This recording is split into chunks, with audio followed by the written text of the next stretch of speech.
I mean, like, can we get some walk-up music? Yeah. Not bad. I like Intergalactic. Yeah, probably might do something different, but that's a conversation for another day. What you want, guys? Yeah, I like that one too. That's a good one. That's a good one. That's what I'm thinking in my head about you guys all the day. So what you want? Like, you know. You have the Beastie Boy walk up when you come out in games, right? It's not yours. I guess. Like, I'm so laser focused, I don't even notice. Didn't you pick that, or did they do it? No. Just knowing. I don't even pick what I wear. So TJ sends me a text, so yeah. All right, guys, let's knock this out. I mean, looking back on the film, what did you see defensively that just was not working? Well, I thought we started off the game good defensively, and we got in transition a few times, and we just didn't capitalize. And then you don't capitalize, and obviously they're a great half-court defensive team, and baskets come hard, and then they hit a barrage of threes, and it made it tough to overcome. They played great. It was an awesome atmosphere, and I guess that's going to happen from time to time. Not that it makes it right, but I felt like our guys responded, and I felt like there were some cracks where we could have maybe made a little bit more of a push. We just didn't quite get through, but at least we gave ourselves an opportunity to see if we could crack into a big lead. So this time of year, I knew it was going to be a tough game. I mean, when they're coming off a couple tough losses, they got everybody back. They're honoring one of their greatest players of all time. I mean, when you walk out in that arena and prior to tip, every seat is full. I mean, and everything is synchronized and organized. I mean, it was a special environment, so they deserve a lot of credit for that. And their team played up to that level as well. And you could see that same thing on Saturday at Kansas with them having senior day and all of that. Yeah, listen, I can't get myself there yet, but 100% you could see that happening, and but we enjoy those opportunities, and I mean, hey, we're gonna have success eventually in one of those, and I know that, and we're gonna keep challenging ourselves with those types of opportunities. After the ball game, Tommy, you had indicated that the guys maybe defensively had made some mistakes in terms of tagging the screener. But was that something they just fell back into? I mean, it's hard. I don't know if fell back into it. I mean, like, listen, you're always making mistakes. I mean, that's part of the game. I mean, this time of year, they're a good team. They ran a couple of things. A couple of them were, maybe just a little bit overhelping in certain areas, and a couple of them were maybe just guys not, having awareness on a certain action, versus a good player. And at the end of the day, it's one of those deals. And you make a mistake. Sometimes the saving grace in basketball is they missed the shot, but you still made the mistake. And the tougher thing to deal with is you make the mistake and they make the shot. And they had a couple of those in a row during that stretch. So, I mean, things we'll continue to talk about. But, again, things that aren't, like, 100% easy to do. It's just not a matter of, you going on video and saying, look at this mistake they made. Well, now you got to go coach humans against other really good humans that are making a play. So there's therein lies the challenge of coaching and playing. So, I'm not overreacting to any of that stuff. Speaking of atmospheres, what do you expect tomorrow? We got last game, ASU, but also 9 o'clock on a Tuesday. I hope it's raucous. I mean, I hope everybody goes and understands there's this thing in life called happy hour. And you can go out before, and usually the food and the drinks are discounted, and I hope they fully participate in that, and they come to root on a Wildcat team that's battled for them all year and done a great job representing the community. Because, listen, Tucson's built for it. It's not a sexy place all the time, and you know what? And we're used to being gritty and fighting for it, and this team has represented that. So I hope they come out and they honor the team the way they should be honored, and I expect they will. I mean, that's not a challenge. And then I hope our guys come out and honor the fans with an effort that McKale and our fan base deserve. Is the senior day stuff before the game? Yes. Is it weird that, like, you're going to have several guys who just went through this last year? Yeah, my double dippers? Yeah, for sure. Yeah, no question. Yeah, that's what I told them. So, hey, our guys are such good dudes that they really want If they could not do senior day, they would, and just have it be about Arizona basketball. The 100%, our guys that are going to be honored on senior day would 100% devote. Let's just play the game and keep the focus on the team. But senior days are an opportunity to honor people who've given your program a lot. So we're going to take advantage of that opportunity to honor them, and some of them we're going to honor them again. Has there ever been a serious discussion, because you do have situations where you have double dippers, as you say. You have seniors who are maybe going to come back and be a double dipper, and then you have guys who leave that aren't even seniors that are playing their last game and may know that, may not. But the whole thing's kind of Well, I think there's more clarity now than there was in the years past, because I think what are we, 5 years, kind of 5 seasons post-COVID now, or 4 or 5 seasons. But I think a lot of those guys that the majority of the people that were benefiting from that extra year are done. I'm sure there'll be a few stragglers with a injury redshirt year here or some, but I can't think of any of our situations where there's not clarity. When you went back and evaluated the tape, Tommy, why did you see that Anthony didn't take a single shot in that game?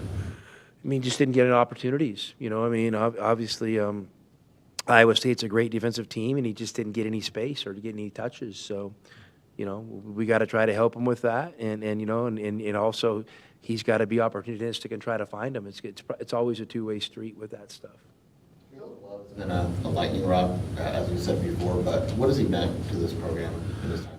I mean, he's been a lot. I think Caleb's a special dude, and I can't think of many people his age that have had the life experiences he's had, and he's had to endure a lot. He's also been had a lot of special moments as well. So I think there's I don't want to make it a one-way deal where he's been victimized, because he's had a lot of success. He's got a lot of positive attention, but there's been another side to it with him that to be honest with you, I have never quite experienced in college athletics. So I hope people take a step back and kind of take a breath and and appreciate him and all he's been through. And that doesn't mean they have to love every shot he's taken or pat him on the back when he doesn't play great, whatever. I mean that's their choice, but you have to respect how he's handled his business on a day-to-day basis. So I'm proud that we've been a part of it, and I think Arizona was a perfect spot for him to come have this opportunity. And I'm thankful that the university, the program, the athletic department, was all on the same page to give him that opportunity. Do you think there's any chance, I know how you do this, but based on Bobby's comments after the game directed at Caleb, that he plays tomorrow with a little bit of just what you know of him? Nah. I mean, Caleb has that every game. I mean, I'm sure if he wanted to scroll through social media, he could find some motive versus an opponent, and I think he's outgrown that. I think he understands this is Arizona versus Arizona State. Obviously, a rivalry game. He's a big part of the rivalry, but I don't think there's anything personal, in my mind, and there shouldn't be. Does it help, or do you worry about this less with Freeman, because Freeman's gone now, and is that? I'm not worried about that. I'm just saying Arizona State as a whole, they're a scrappy team, and I think they're a team that's had success when their backs have been against the wall of fighting and fighting back. So that's the team that I expect to show up for them tomorrow. Yeah, no, you're good. You go. No, good. I had nothing good to say anyways. You're good. What's the story behind Grant Whiteman and Will Manaw? Did you recruit them? I bring them up because there are a couple of local guys. Well, I mean, wow, the story behind them. Okay, here we go. Grant was a part of the program when I came here, and I think he must have obviously redshirted that first year, and because he's been with us the past 4 years, and he's just a great young man from a great family that's has a long history with Arizona basketball. From his dad, his uncle, but both being rabid fans and supporters, and from his grandpa being Lute Olson's best friend. So he's just been an awesome guy to have around every way, every day. Will Manaw, when I first got the job, I think the plan was for him to walk on with the former staff. And so, we did this is back in the Zoom area. We did a Zoom with him and his family and just solidified that. And, Will's come here and, he's crushed it academically. Like I said, he's already got a job out at Raytheon, that he had, heading into his senior year of college. So, that's says enough about him right there. And Grant, stepping back to him, Grant's a good player, and so is Will. But Grant, I thought, maybe he should spread his wings and go play somewhere. So we tried to look at a few opportunities for him to do that, and there were some real opportunities for him to maybe go to some Division I programs and play. And he would have earned playing time at those places, and I was really pushing him to do it. And not that I didn't love him, but I just thought it would be like, good opportunity for him to actually, you put in all this work, now go do it and live the ups and downs of actually playing. And I pushed him, and I remember we had like an emotional meeting in my office, and then he kind of left and didn't make a decision, and he came back with one of the coolest quotes of all time about Arizona basketball. He said, I love basketball, but I love Arizona basketball more. So I'm going to come back. And I was like, wow. That's pretty powerful. And, when you have, young men like that serving your program, it's pretty special to come to work with those guys every single day. Did you start him the last game last year, if I remember? I did. Yeah, I did. Yeah. Do you have something special planned for Liam that you're going to embarrass him publicly with his speech or anything? Oh, no. Listen, honestly, guys, maybe if we were out and about after and everything went well, that would be the time. But it's going to be right before the game, so it's going to be all business. Just thinking about when he started his college career, that now you have the opportunity to be there for him on senior day. Did you think that was something that would be possible? Honestly, it's something I never wanted. Liam, was a pretty good player growing up, and he kind of, he carved out his own path, and we as parents were proud of that. And he went through the struggles that come with carving out your own path and being a young adult. He looked like he was coming through and fine, and then sometimes life throws you a little curveball.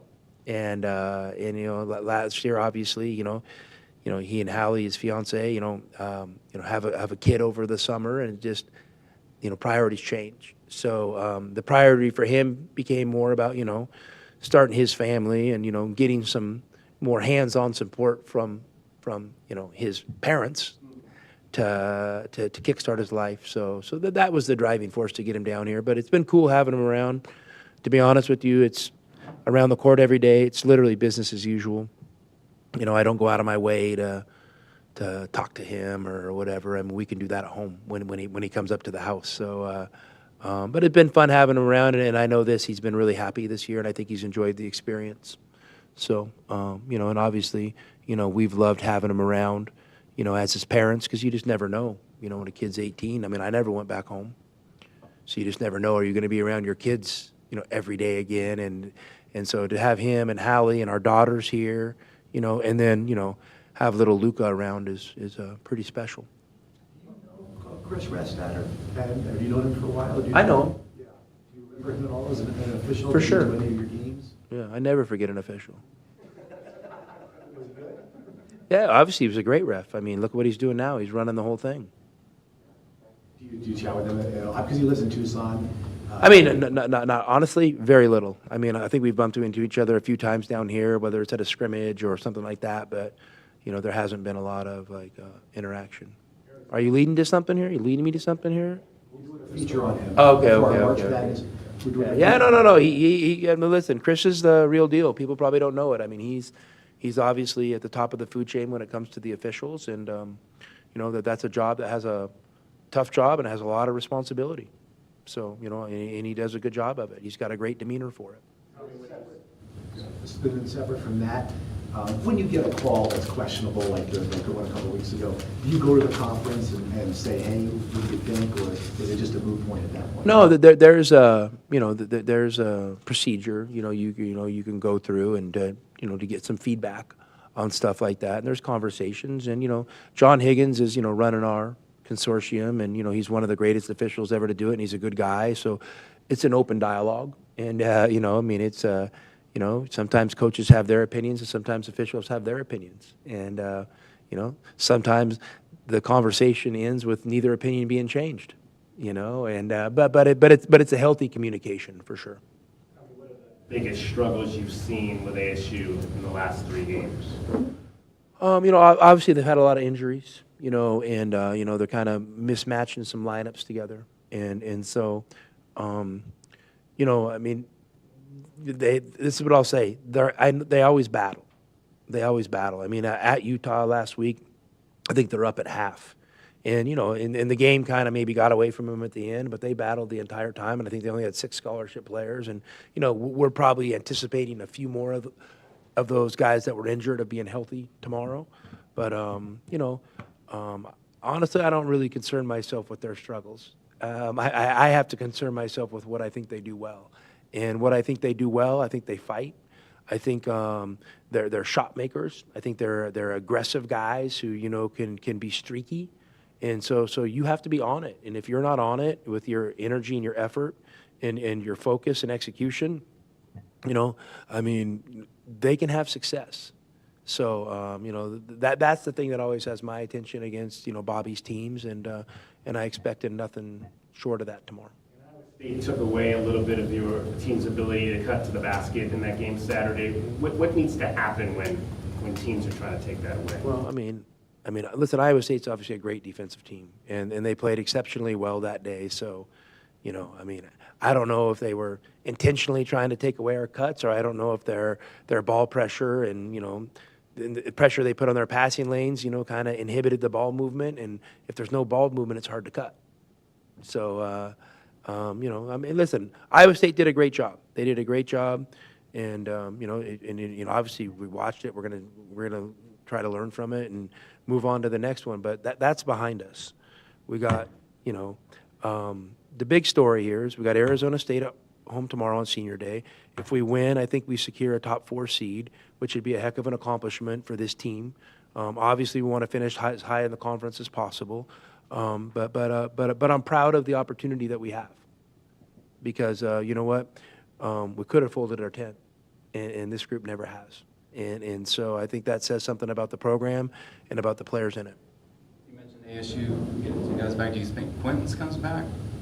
I have no idea. I wish Bobby would just text me and tell me who's playing and who's not playing, but it doesn't quite work like that, Bruce.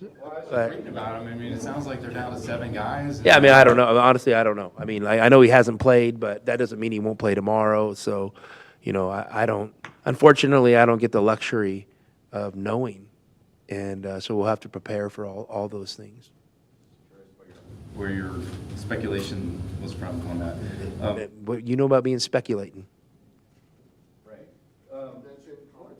To these guys, or do you think they just know if they win tomorrow, they get a bye? Yeah, we keep our guys up. We don't talk about it every day, but as you get deeper in the season, I think it's a great, opportunity for guys to kind of see, today here are the fixed points, and if these things happen, and what's the best way to improve your standing, to take care of business on your own, and you don't worry about anybody else. Yeah, our guys know where we're at. One other senior champ, right? What's his role been? How's his? Well, Champ's he's an unbelievable young man. Like Luke Champion is someone I've known for a long time. His dad was a former great player at Gonzaga. Played in the NBA, played overseas. Caught passes from John Stockton, and Luke and Liam are the same age and kind of played on the same. They were living in Atlanta. Obviously, we were in Spokane. So, his dad and I developed a relationship over the years, and then Luke and Liam ended up kind of on the same AAU circuit. So we got to spend a lot of time together. And, Luke, he signed at Samford out of high school. He was a Division I player, and just one thing led to another. And, they reached out to me one day, and they actually had some family connections in Tucson. And, what happens a lot of times when, Luke came to Tucson, his parents moved out here a year later. And his parents were empty nesting it back in Atlanta and wondering what they were doing. And so his parents moved out here, and, his dad's very successful in the business world. So, it's really cool to see to see all these things, you know. So we're excited. You know, we also got a couple great managers we're honoring tomorrow. You know, Elon and Coleman, those guys have been unbelievable, and you guys know the affinity I have for student managers. I mean, to me, if you're looking for someone to hire, I would start there, you know, with guys that have come in that, you know, have served others over themselves in a role that doesn't seem too sexy. And I think if you looked at a number of successful coaches out there, you know, whether it's at the NBA level or the college level, a lot of them started out as student managers.